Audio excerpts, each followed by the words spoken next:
So Becky Alegria from Tribal Historic Preservation Office. I'll say a few words.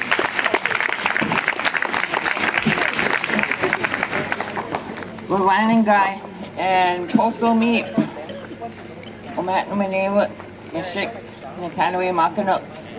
and that means good morning to all of our relatives and everybody here. And I want to thank you for being here today. This is only the beginning, and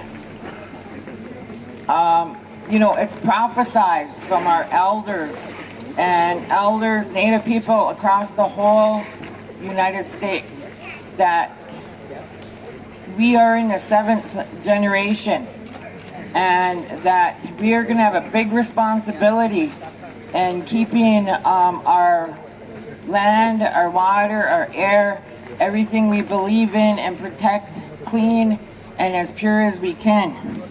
In 1877, Crazy Horse had a prophecy, and he said it would be in the 7th generation that we'll see all mankind, all races come together and defend what we have left in the earth, Mother Earth, and the water, and the air.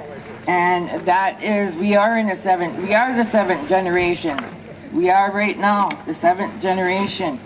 Also, I want to make a note because I heard a lot of good things that have been said this morning.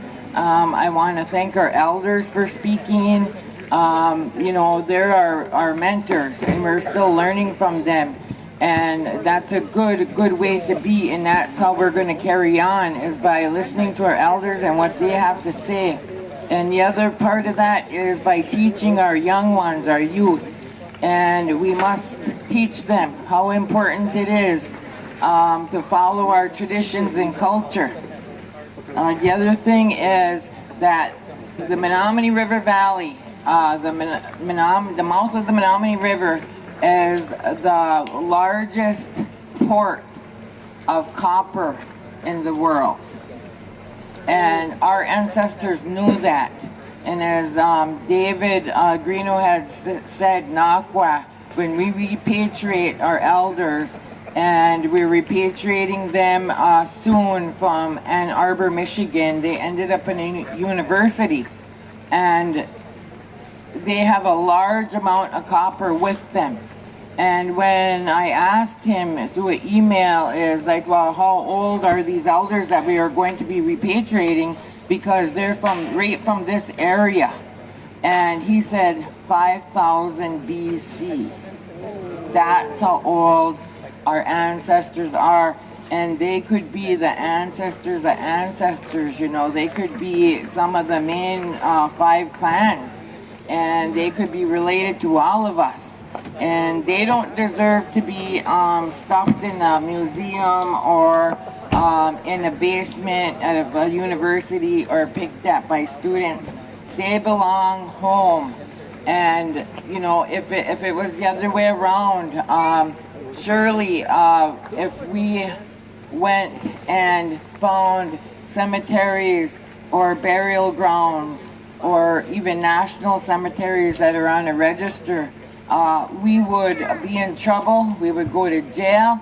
We would go to prison. But at the same time, we don't get the same respect for our own relatives and ancestors who are buried throughout this country. You know, and we gotta continue that on. And you know, this is a movement. It is hopefully starting a revolution that we're going to be proud of who we are.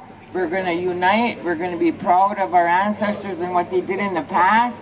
And we're going to teach as much information to our children as we possibly can, because it's the only way that we are going to do this is to unite. You know, and that's across the whole United States. There's ceremonial rings that Nakwa had talked about, and they're not far from here. And I know people who come up and they will go look at them, and they know that our ancestors had prayed there and done ceremonies there in the past.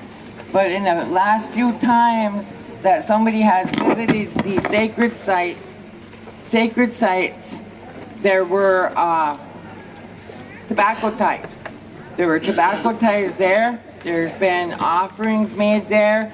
So that even makes it stronger, because it is ancient and part of the past, but it's also a part of today, where we're still continuing to do our ceremonies and offerings and praying, you know, and it's so important today. And thank you everybody for being here today. If we want to survive and we want our children to have